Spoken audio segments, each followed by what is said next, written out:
Alhamdulillah wassalatu wassalam ala nabiyina Muhammad sallallahu alaihi wasallam wa ala alihi wa ashabihi wa man tabi'ahum bi ihsani ila yaumiddin.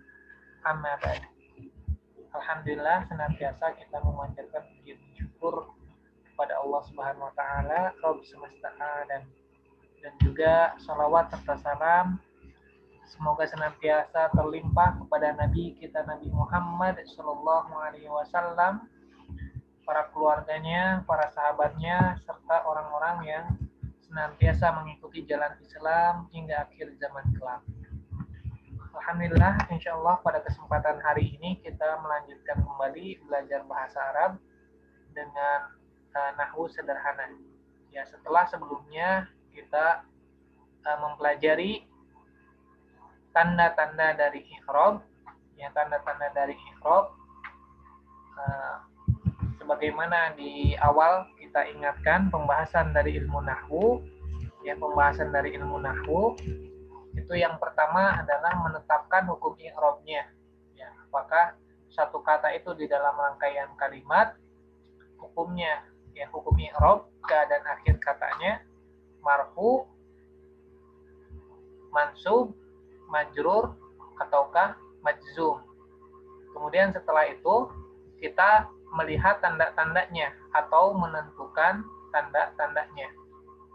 Ya, menentukan tanda-tandanya. Ya. Dan itu sudah kita bahas insyaallah. Kemudian yang berikutnya pembahasan poin berikutnya adalah alasan-alasan terjadinya perubahan i'rab tersebut. Atau yang akan kita pelajari dalam kaidah-kaidah ilmu nahwunya. Ya. Kemudian pada kesempatan hari ini kita akan mengenal isim-isim yang marfu, ya isim-isim yang dalam keadaan marfu, isim-isim yang selalu dalam keadaan marfu. Ya. Pada pembahasan sebelumnya. Pada pembahasan sebelumnya kita sudah mengenal mubtada dan khobar, ya yang insya Allah pada hari ini kita akan bahas lebih lanjut lagi. Ya, kemudian kita sudah mengenal fa'il, ya mengenal fa'il, yang itu sebagai inti kalimat, sebagai pokok kalimat atau umdah, ya selalu dalam keadaan marfu.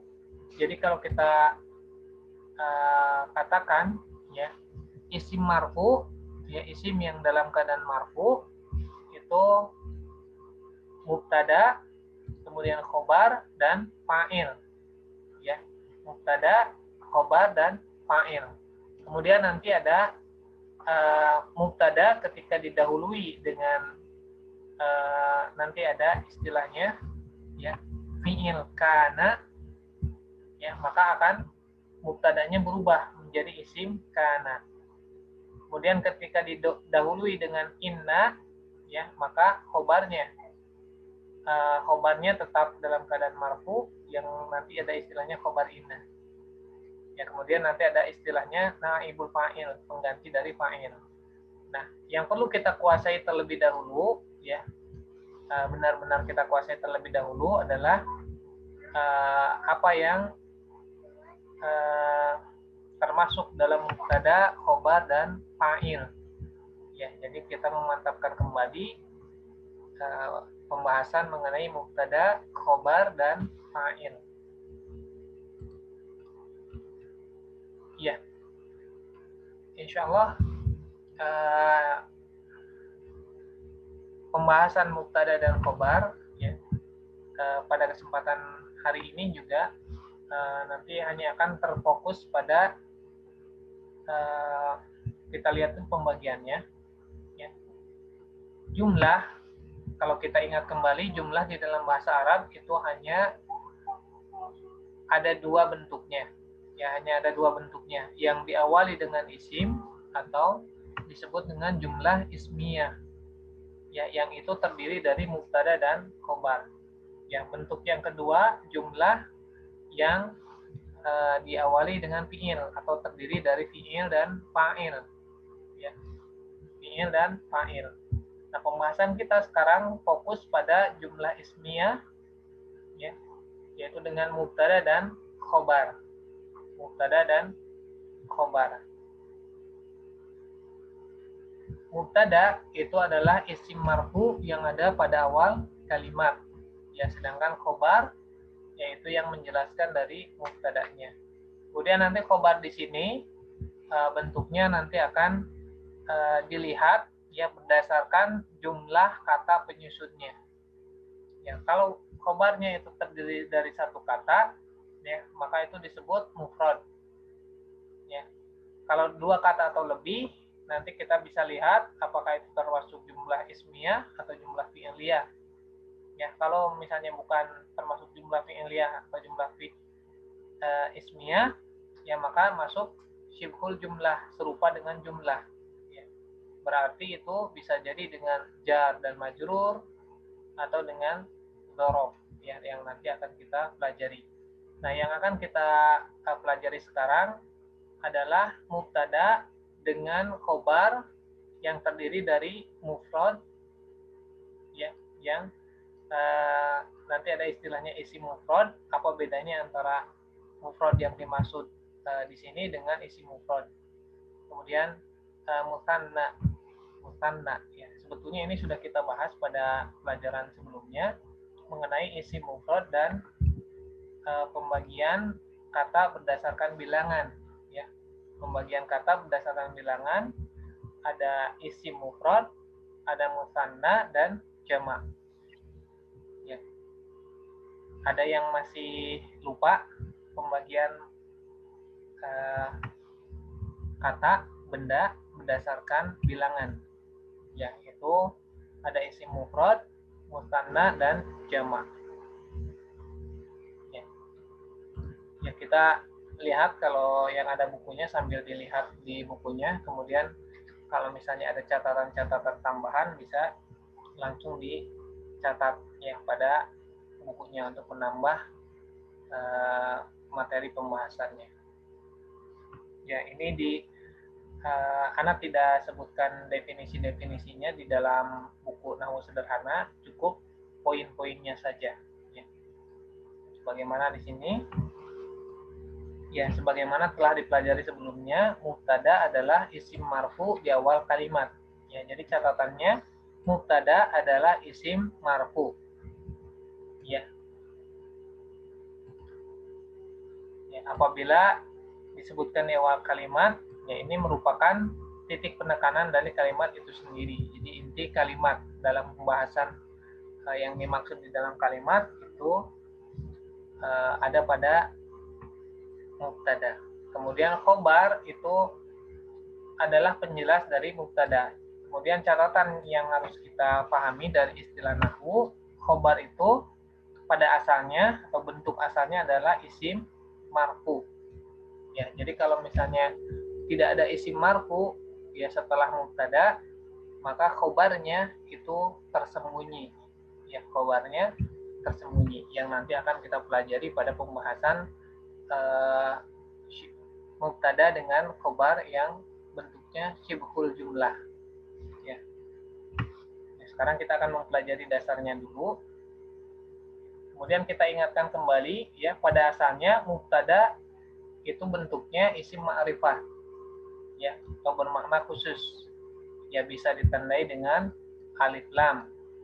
Kalau ada alif lam berarti tidak boleh bertanwin. Kemudian cara menerjemahkannya, bisa menerjemahkannya dengan tambahan kata itu atau tersebut. Jadi ini al-baitu maknanya adalah rumah itu atau rumah tersebut. Kemudian khobar itu pada asalnya bentuknya adalah isim nakirah atau bentuknya umum ditandai dengan tanwin, ya, tanwin. Kemudian yang kita perlu perhatikan pada khobarnya ini dalam bentuk isim, ya, dalam bentuk isim. Ya. Jadi struktur sederhananya dari jumlah ismiyah itu terdiri dari mubtada yang berupa isim ma'rifah, kemudian khobar yang berupa isim nakirah. Ya, kalau kita terjemahkan satu persatu, al-baitu rumah tersebut. Jamilun ini sesuatu yang cantik. Ya, sesuatu yang cantik. Jadi ini kata benda isim yang bermakna yang cantik. Ya. Tapi kalau kita terjemahkan ke dalam gaya bahasa kita, maka kita cukup katakan rumah itu cantik atau rumah itu indah. Ya, rumah itu indah. Al-babu pintu tersebut. Ya, atau pintu itu. Maftuhun, maftuhun ini makna asalnya adalah dibuka. Ya, sesuatu yang dibuka. Jadi ini bentuknya isim juga. Pintu itu dibuka, ya, atau pintu itu terbuka. Ya, makna asalnya pintu itu dibuka. Nah, kemudian yang ketiga kita perhatikan al-ustadzu qaimun. Qaimun ini bentuknya isim. Ya, qaimun. Ya, kalau kita terjemahkan asalnya ustadz itu adalah orang yang berdiri. Ya, ustadz itu adalah orang yang berdiri. Tapi kita terjemahkan dengan gaya bahasa Indonesia, ya cukup dengan subjek dan predikat. Ya, maka kita katakan ustadz itu berdiri. Ya. At-tilmidhu, murid itu, jalisun, ya orang yang duduk. Jadi makna asalnya murid itu adalah orang yang duduk. Tapi kita terjemahkan murid itu duduk. Ya, ini cara menerjemahkan yang dibentuk dari jumlah ismiyah, ya, mubtada dan khobar. Kita terjemahkan dengan gaya bahasa kita. Tidak perlu kita terjemahkan tekstual, ya, tapi cukup terjemahkan secara gaya bahasa saja. Kemudian cara mengi'robnya ini sederhana, ya. Cara mengi'rob secara sederhana kita katakan di sini al-baitu ini adalah mubtadaun, ya. Jadi ini posisinya mubtadaun, kemudian marfu'un ini hukum i'robnya mubtadaun marfu'un. Kemudian kita tambahkan dengan tanda marfu'nya bidhammati. Jadi ini kita bisa singkat dengan mengatakan bidhammati dengan dhammah, ya. Dengan dhammah, ya. Tapi kalau misalnya dengan cara mengi'rab yang lebih panjang, ya, itu bisa sering dikatakan wa alamatu raf'ihi ad-dhammatu. Ya, tapi karena itu kepanjangan, ya dengan cara yang lebih singkat bisa kita katakan cukup dengan bidhammati, ya. Jadi al-baitu itu adalah mubtada yang marfu, tandanya dengan dhammah. Jamilun khabarun marfu'un bidhammati. Ya, khabar yang marfu tandanya dengan dhammah. Ya, ini juga sama. Cara mengi'rabnya seperti itu, dan memang sebaiknya kita latih terlebih dahulu dari yang sederhana ini. Ya, al-baitu mubtadaun marfu'un bidhammati. Jamilun khabarun marfu'un bidhammati.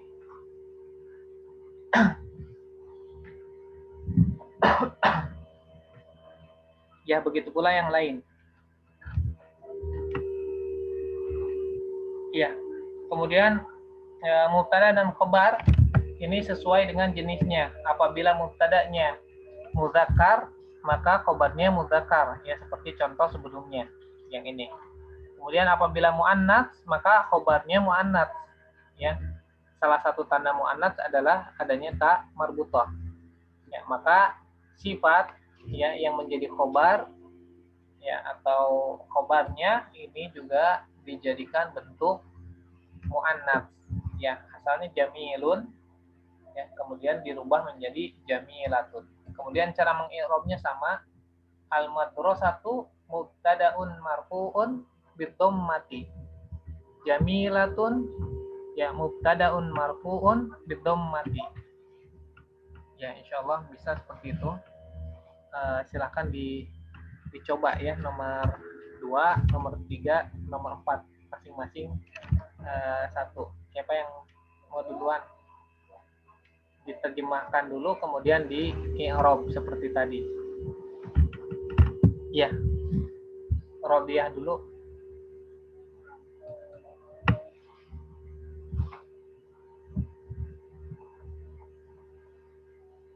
Bisa dibaca, kemudian diterjemahkan dan di i'rab.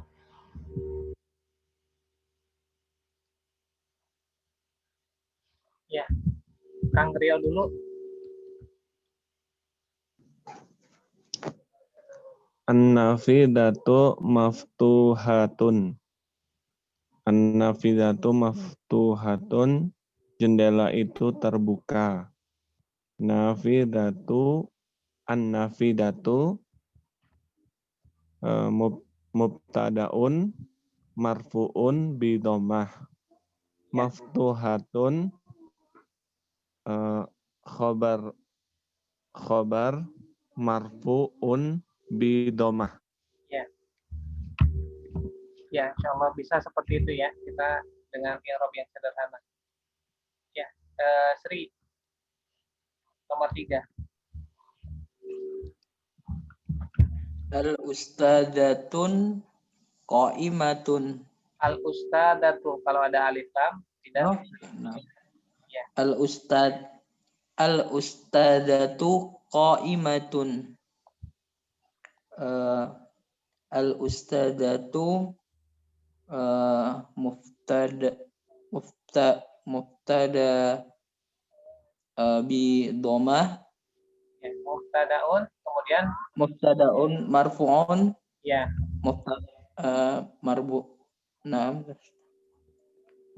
Mubtadaun marfu'un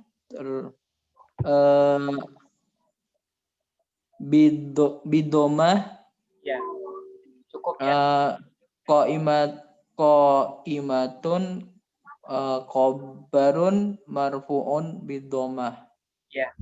Jadi ini untuk melatih kita, ya melatih kita. Jadi kita menghafal istilah pertama posisinya, ya, atau nanti alasan yang menjadikan hukum i'rabnya marfu.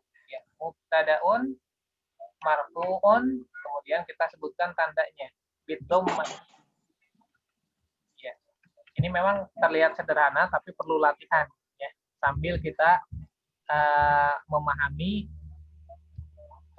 makna dari penyebutan ini. Posisinya mubtada, ya hukum i'rabnya marfu, kemudian tandanya adalah dengan dhammah. Ya, ini yang perlu kita biasakan. Insya Allah kalau kita membiasakan seperti ini, belajar bahasa Arabnya insya Allah akan lebih cepat. Ya, untuk yang sudah kita pelajari ini ada pertanyaan dulu. Ya, silahkan kalau ada pertanyaan. Ya, jadi yang dimaksud dengan khobar mufrad tadi adalah yang terdiri dari satu kata. Ya, ini satu kata. Ya, ini khobarnya terdiri dari satu kata. Kalau terdiri dari dua kata atau lebih, maka itu masuknya jumlah. Ya. Nah, khobar mufrad berarti ya. Berarti kalau khobar itu nggak boleh alif lam ya, Ustaz? Kalau Terus khobarnya alif lam nanti contoh ada di fi'liyah gimana, Ustaz? ada kaidahnya yang lain. Yaitu ada kaidah yang lain. Jadi ini kaidah asalnya. Ya, kalau ada khobarnya alif lam, ya itu akan ada kaidah yang lain, kemudian maknanya juga ada makna yang lain. Ya, yaitu nanti ada maknanya sebagai pengkhususan ya atau penegasan. Ya. Nanti itu akan dipelajari di selanjutnya. Jadi kita pelajari yang paling dasarnya dulu, paling dasarnya. Karena nanti cara menerjemahkannya juga berbeda. Kalau misalnya dilangsungkan, yang dilangsungkan dirangkaikan, itu tidak menjadi mubtada khobar. Ya, misalnya ini al-jamilu kita rangkaikan dengan al-baitu dengan al-jamilu. Maka ketika dirangkaikan al-baitul jamilu atau al-baitu al-jamilu, maka itu bukan mubtada khobar, ya. Nanti itu menjadi na'at dan man'ut, ya, na'at dan man'ut, ya. Terjemahnya bukan rumah itu indah, tapi rumah yang indah. Rumah yang indah, tapi itu belum termasuk kalimat sempurna. Ya, belum termasuk kalimat yang sempurna sebagaimana kita bahas di awal, ya, ada kalimat sempurna dan ada kalimat yang tidak sempurna. Kalimat yang sempurna itu hanya dua bentuknya, terdiri dari jumlah ismiyah atau jumlah fi'liyah. Jumlah ismiyah itu harus terdiri dari mubtada dan khobar. Ya, kalau misalnya seperti tadi itu tidak termasuk pada pola mubtada dan khobar, dan cara menerjemahkannya berbeda. Ya, itu nanti akan kita pelajari pada bab selanjutnya supaya kita jelas untuk pembahasan yang paling dasar ini. Ya, tafadhol. Ada yang mau ditanyakan lagi?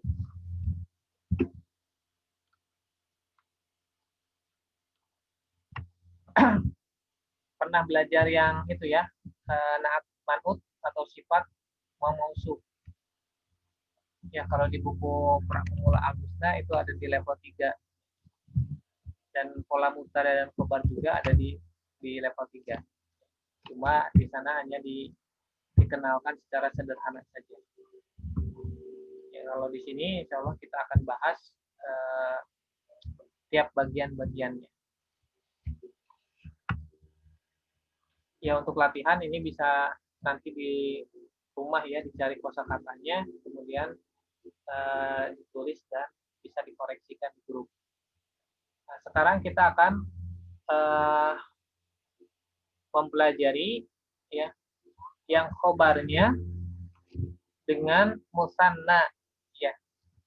Ya, kita kembali tadi di sini ada dua istilah mufrad. Yang pertama ini istilah untuk nahwu, ya, yaitu dalam rangkaian kalimat ada mufrad, berarti khobar mufrad itu khobar yang terdiri dari satu kata.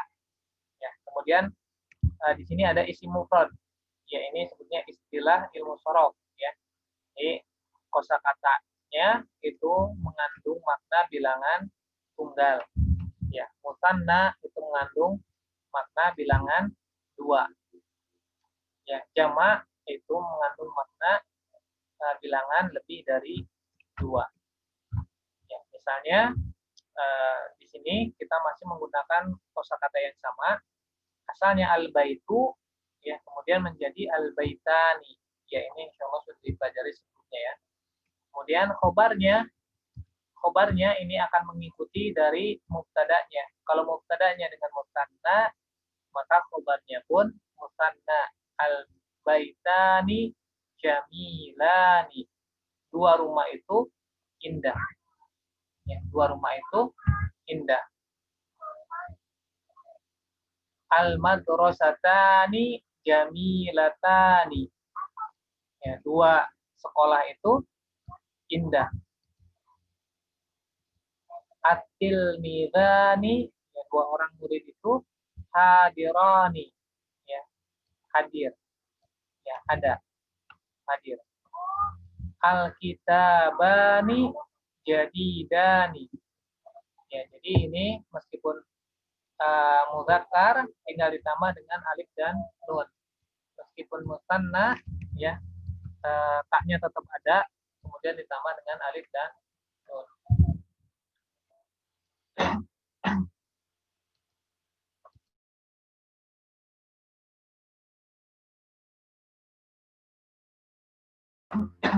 Ya,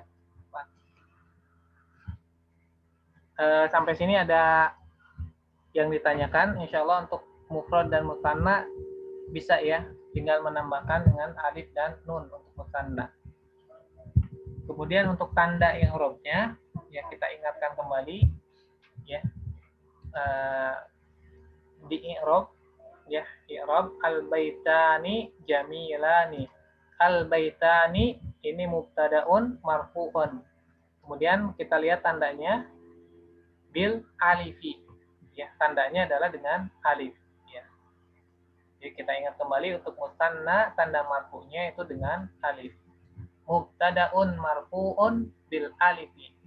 Jadi pelajaran ini sekaligus juga mengingatkan kembali tanda-tanda isim marfu. Ya. Kemudian alasannya li'annahu ini karena kata itu, ya, karena dia itu musanna adalah musanna. Jadi kata ini adalah musanna.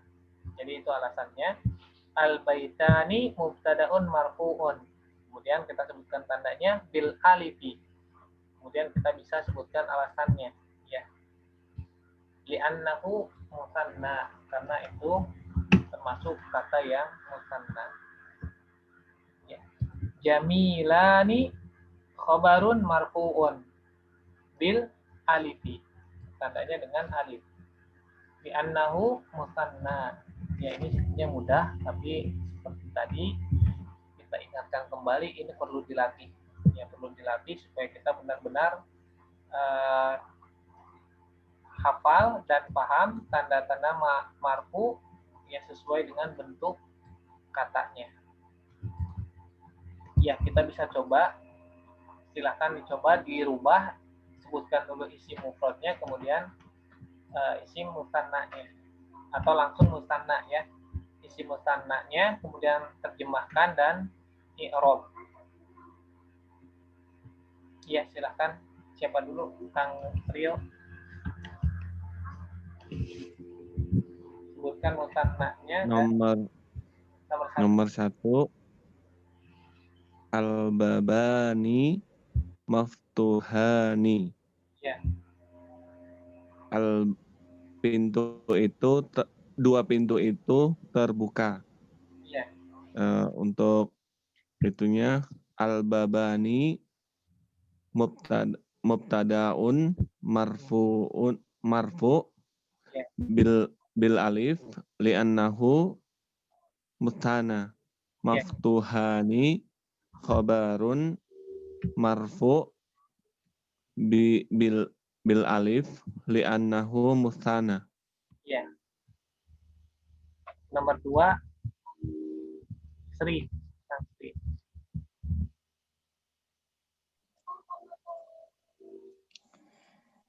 Al-ustadzani qaimani.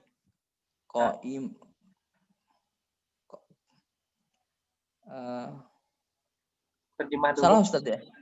Betul. Betul. Terjemah dulu. Dua ustadz itu bermungkim Diri. berdiri. Ya. Al-ustadzani muftadaun Ya, i'rabnya. I'rabnya mubtadaun bi alif. Ya. Marfu. Ya, kita mubtadaun marfuun bil al kelewat terus. Mubtadaun marfuun bil alif lam alif. Ya, bil alif. Bil alif terus li'annahu musanna. Ya. Ini kita sambil memahami ini, ya, sambil nanti insya Allah akan mudah untuk hafal hukum i'rab dan tandanya. Mubtadaun marfu'un bil alifi li'annahu, ya, li karena annahu, ya, karena itu musanna, ya, karena kata ini adalah musanna. Ya, dilatih saja sampai kita hafal, ya. Dari yang sedikit ini kita sedikit-sedikit untuk menghafal. Ya.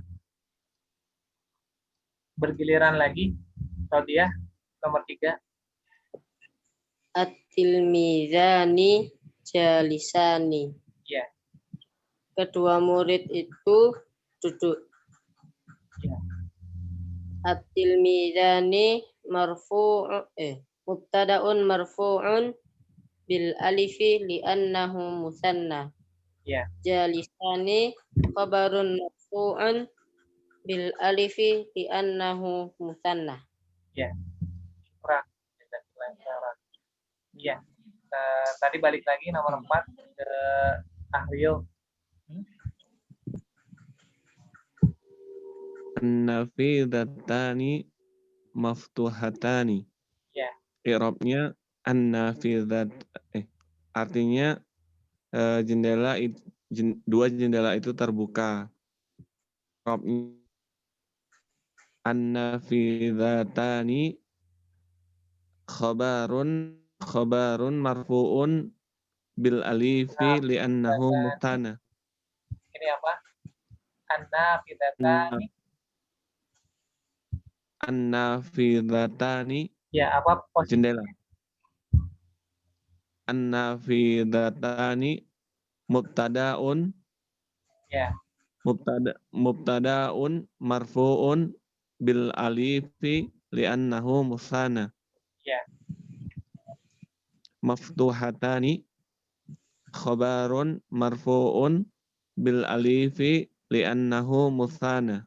Ya. Asri nomor 5 lagi. Al-ustadatani qa'imatani. Ya. Dua ustazah itu berdiri. Ya. Al-ustadatani mubtada'un marfu' bil alifi Ya. li annahu musanna. Ya. Terusan qa'imatani khabarun marfu'un bil alifi li annahu musanna. Ya. Ya, yang terakhir Muridiah lagi. At-talmidatani jalisatani. Ya. Kedua murid perempuan itu duduk. Ya.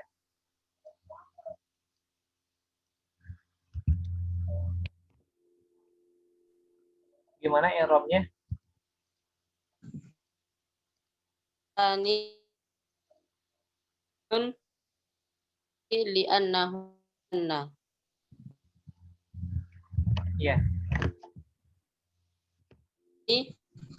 Marfu'un bil alifi li'annahu musanna. Ya, alhamdulillah. Syukran jazakumullahu khairan. Ya, sebetulnya materi ini sedikit ya untuk hari ini.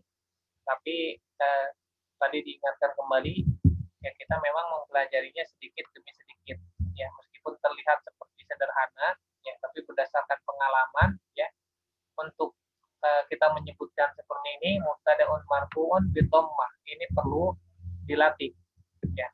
Misalnya nanti alhamdulillah ya, alhamdu mubtada'un marfu'un bi dhammati ya, lillahi jar wa majrur. Nanti kita bisa berlatih atau kita bisa menginstal aplikasi ya yang di situ ada Al-Qur'an dan terjemahnya, yang termasuk yang sudah disarankan ya, kita menginstal Al-Qur'an for Android ya, karena yang versi yang sekarang bukan hanya ada terjemah, bisa juga mencari kata, ada juga i'rabnya. Jadi di situ kita bisa lihat. Kalau ada mubtada itu berarti selalu marfu. Ya, kemudian nanti tandanya nanti dilihat dari bentuk katanya. Kalau itu mufrad, isi mufrad berarti tandanya dengan dhamma.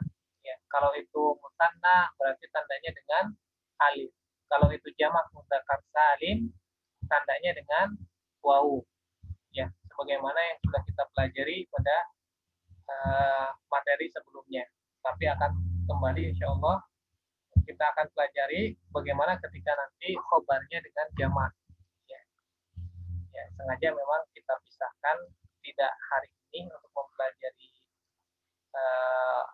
mubtada dengan khobar jamak, ya supaya nanti ini materi ini juga diulang terlebih dahulu, kemudian bisa dipraktekkan, ya bisa dipraktekkan dengan kalimat-kalimat yang lainnya.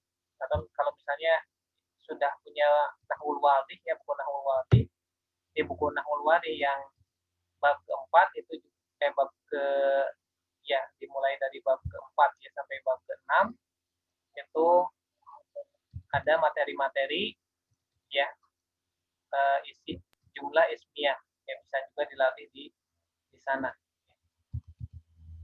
Jadi ada contoh-contohnya materi-materi jumlah ismiyah.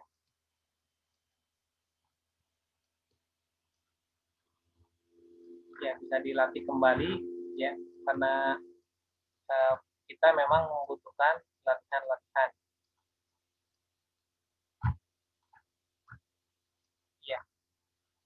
Ya seperti ini misalnya ya at-tufahatu ulwatun, ya kita bisa latih at-tufahatu mubtadaun marfu'un bidhammah, ulwatun khabarun marfu'un bidhammah.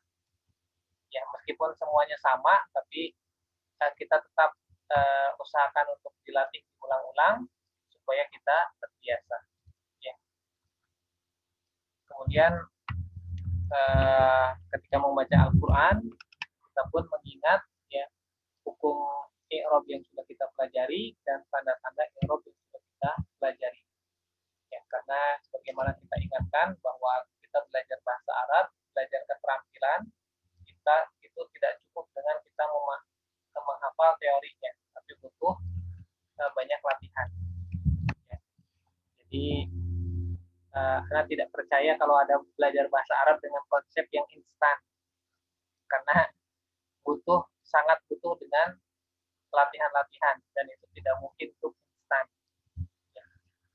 Mungkin untuk kesempatan hari ini mohon maaf atas segala kekurangannya. Silakan kalau ada pertanyaan sebelum kita tutup. Ada pertanyaan?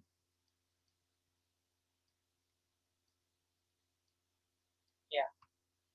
Kalau tidak ada pertanyaan kita cukupkan dulu kesempatan hari ini. Mohon maaf atas segala kekurangannya. Assalamualaikum warahmatullahi wabarakatuh. Waalaikumsalam warahmatullahi wabarakatuh. Syukran jazakallahu khairan. Waalaikumsalam warahmatullahi wabarakatuh.